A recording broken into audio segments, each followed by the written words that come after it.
네, 5월은 가정의 달입니다. 특별히 오늘은 우리 교회가 어버이 주일로, 또 한국 교회가 어버이 주일로 지키는 날이기도 합니다. 지난주에 어린이 주일에 이어서 다음 주일은 교사 주일, 또 청년 주일로 이어지면서 어느 때보다 이제 우리가 가정 또는 가족의 소중함을 깨닫고 고마운 분들에 대한 감사를 품고 살아가는 그런 시기이기도 합니다. 저는 이제 담임 목사로서 우리 부모님과 함께 모든 가정이 행복했으면 좋겠습니다.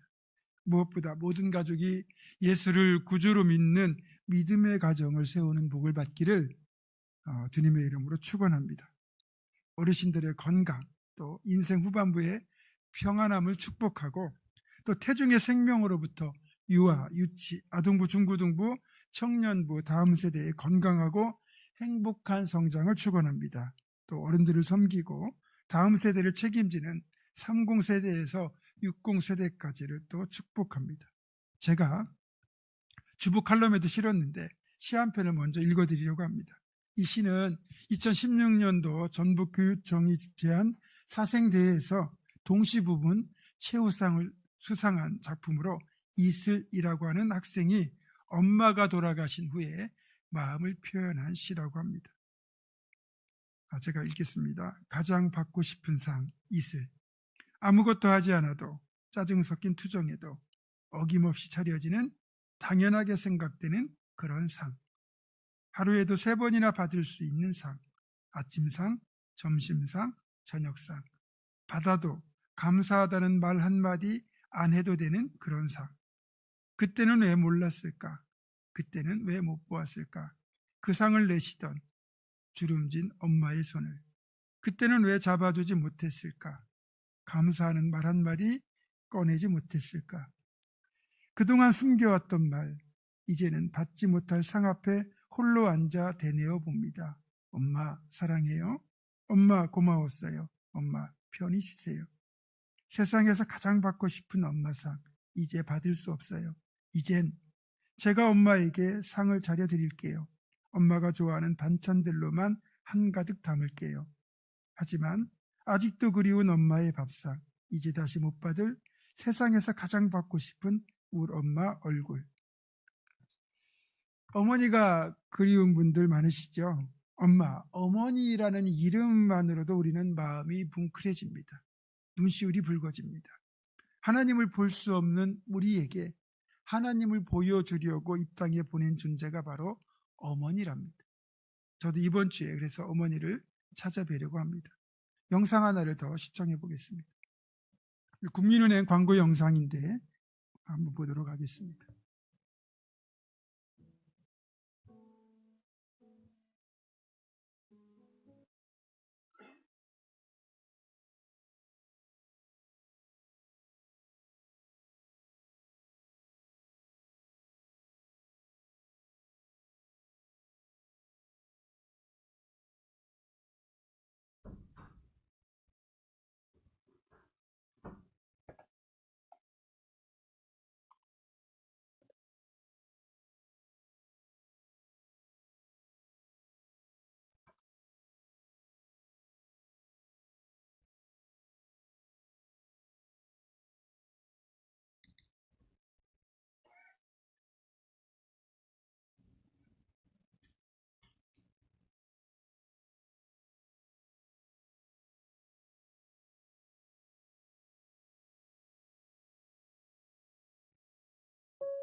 부모로서 이렇게 뭔가를 충분하게 해줘야 되는데 그런 것도 못 해주고 그래서 참 마음이 아픕니다. 아들이라는 것은 어느 누가 바꿀 수도 없는 것이고 크게 뭐 도와주지도 못했고 했는데 그들이 알아서 잘 커가지고 계속 부족한 게 부모 마음 아닐까요? 죽는 순간까지. 제가 그런 마음으로 살고 있어요. 항상 내가 부족하고 항상 미안해요.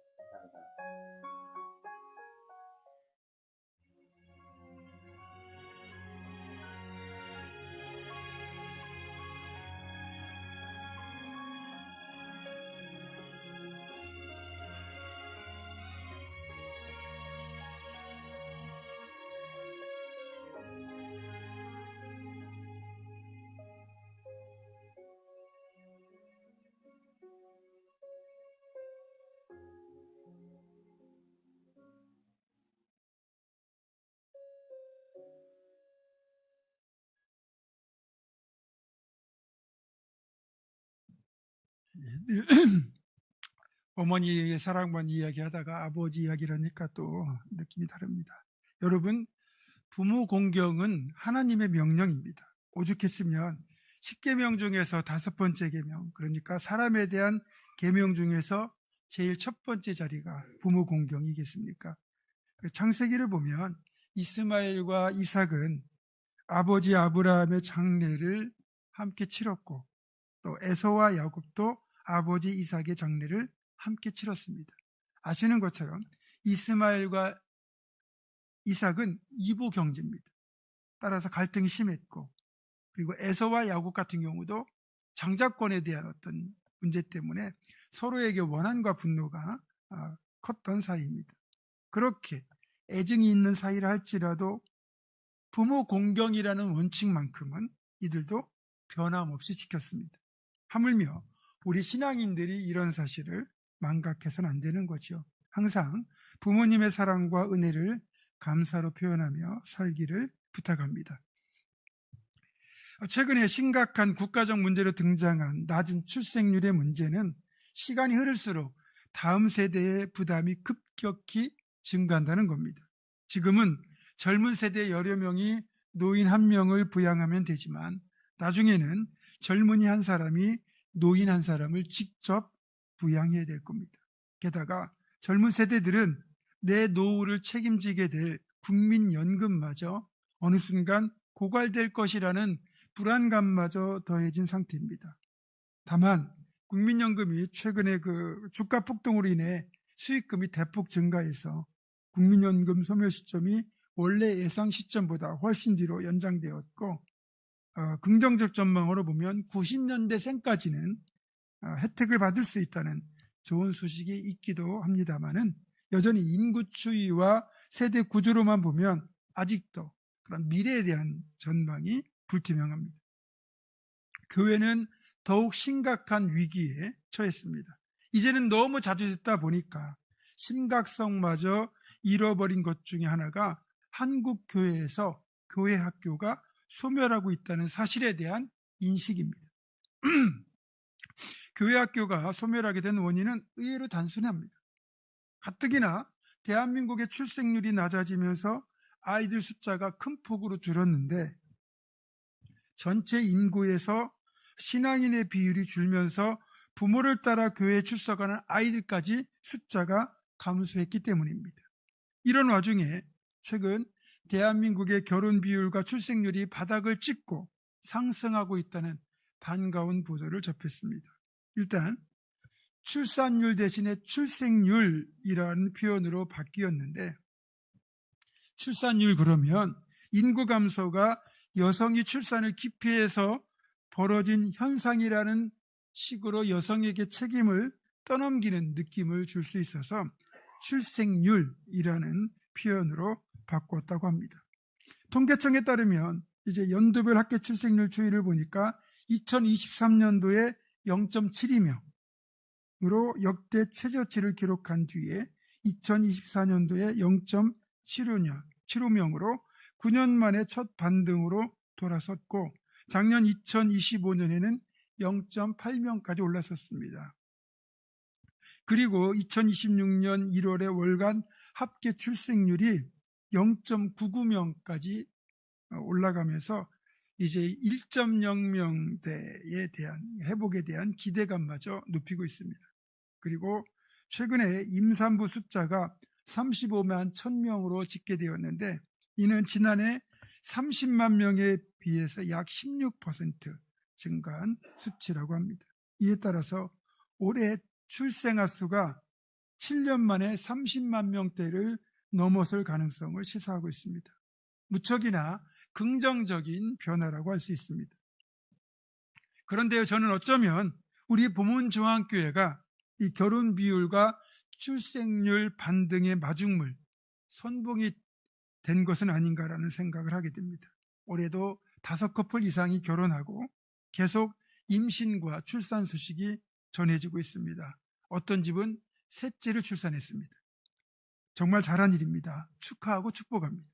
그럼에도 교회가 진지하게 고민해야 되는 문제는 최근의 추세대로 출생률이 반등해서 아이들이 늘어난다고 해도 아이들이 교회로 오지 않으면 교회는 여전히 미래가 불투명할 수밖에 없다는 거죠. 그러니까 가장 확실한 해결책, 첫 번째는 뭐냐? 교회를 다니는 우리가 더 많이 결혼하고 더 많이 낳는 겁니다. 믿음의 가정을 많이 세우고 믿음의 자녀를 많이 키워내는 거죠. 사실 예전에는 이런 걱정이 필요 없었습니다. 지금의 50대, 60대, 70대는 매우 독특한 세대입니다. 58년 개띠라고 하는, 소위 58년 개띠라고 불리는 58년생부터 시작된 이 전후 베이비붐 세대에 해당하는데, 이 세대는 대한민국이 죄송합니다. 남북의 분단이라는 그 특수한 환경 안에서도 개발도상국에서 중진국, 선진국까지 올라서는 걸 목격했고 경제성장의 과실을 가장 많이 누렸던 세대입니다. 이때는 워낙 아이들이 많이 태어났고 또 교육열과 의무 교육이 결합이 되어 대도시에서는 학생들을 수용할 교실이 부족했습니다. 그래서 같은 학년임에도 오전반, 오후반이라는 독특한 학제를 운영하기도 했습니다. 지금은 교실이 남아 돌고 그때만 해도 한 반에 60명, 70명이었는데 지금 한 반에 20여 명 정도 되잖아요. 비교가 안 되는 그런 베이비붐 세대입니다. 어쨌든 또 이들은 대학만 졸업해도 쉽게 취업이 되는 그런 세대였습니다. 그리고 구석기 시대와도 같았던 그 60년대에 태어나서 또 70년대에 태어나가지고 AI를 활용하는 최첨단 기기를 사용할 줄 아는 가장 폭넓고도 급격한 발전을 온몸으로 체험하는 세대입니다. 윤리적으로는 부모 공경을 배웠고 그래서 부모를 공경해야 되고 부양해야 하지만 정작 자녀로부터는 부양받지 못하고 스스로 노후를 책임져야 하는 낀 세대이기도 합니다. 그리고 교회 역시 이런 베이비 붐과 경제 성장 혜택을 함께 누렸습니다. 예전에는 70년대, 80년대만 해도 교회를 개척하고 깃발만 꽂아도 십자가만 세워도 성도가 몰려들었습니다. 그리고 큰 북을 들고 마을을 한 바퀴만 돌아도 금세 수십 명의 아이들이 따라왔고 여름 성경학교 때는 조그만 개척교회에도 200여 명이 넘는 아이들이 오곤 했습니다. 그때 왔던 아이들 중에 지금 목사, 장로, 집사, 권사가 되어 한국교회를 책임지는 리더십이 되어 있습니다. 그런 부흥의 시기를 지나서 수십 년이 지난 지금 한국교회는 하락세로 접어들었고 이미 교회학교가 없는 교회가 전체 교회의 70%에 육박합니다. 그리고 대형교회조차 교회학교의 규모가 정말 초라한 수준이 되어가고 있습니다. 그나마 우리 보문중학교는 감사하게도 다음 세대가 정말 많이 자라나고 있습니다. 그러나 이것만으로는 부족합니다. 아이 하나를 키우기 위해서는 온 마을이 필요하다라는 속담처럼 온 교회가 다음 세대를 향하여 지속적으로 관심과 노력을 기울이고 재정 투자까지 해야 합니다. 우리 교회가 해마다 5월 말에 바자회를 여는 이유 중 하나는 바자회를 통해서 지역사회와 좀 더 연대를 이루고 또 교회를 홍보하고 무엇보다 부모 손을 잡고 교회 바자회 장터를 찾는 아이들에게 교회라는 곳이 낯설지 않고 좋은 곳이라는 간접 경험을 만들어주기 위함입니다.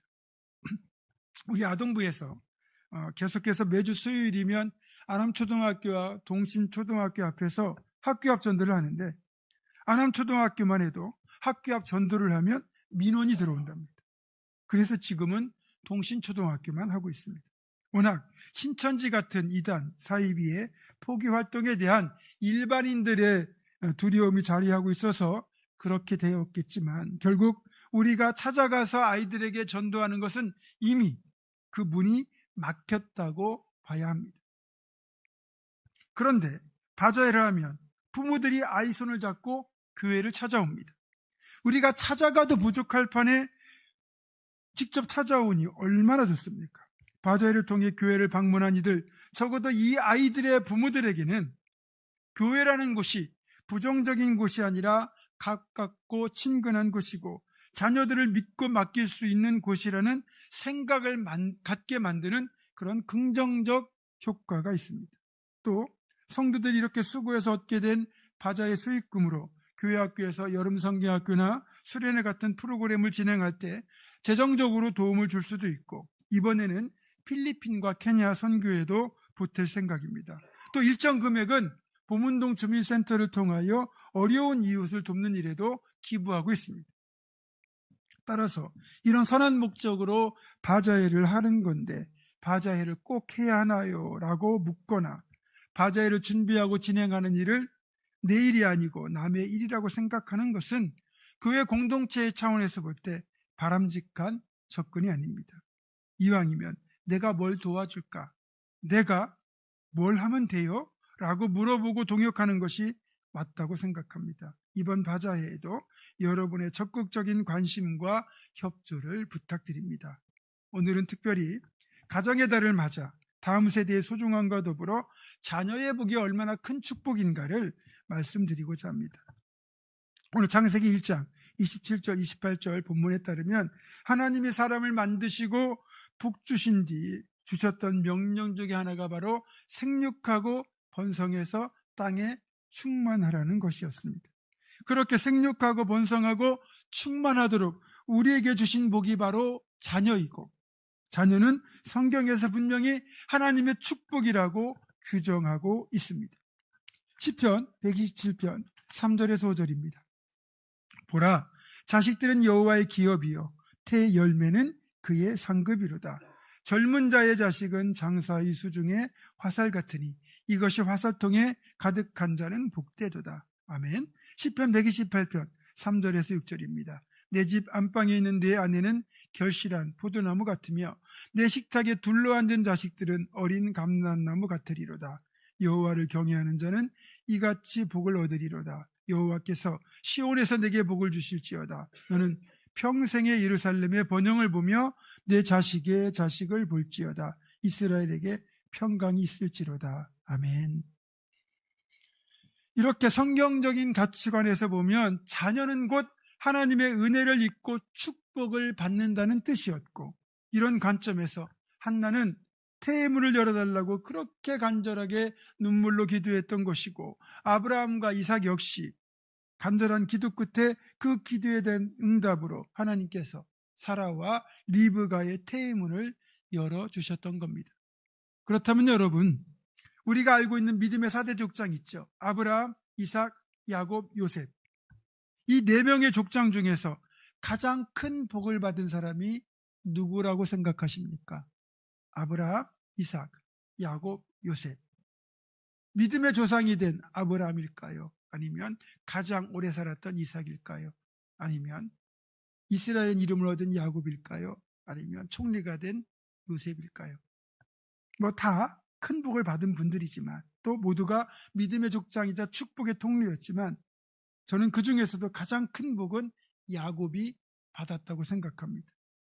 보세요. 이스라엘의 이름, 하나님과 겨루어 이겼다라는 뜻인데 그 이름을 얻었죠. 그리고 그의 아들 12명으로부터 이스라엘의 12지파가 시작됩니다. 또 이스라엘 왕국이라는 이름에 야곱의 이름이 들어가잖아요.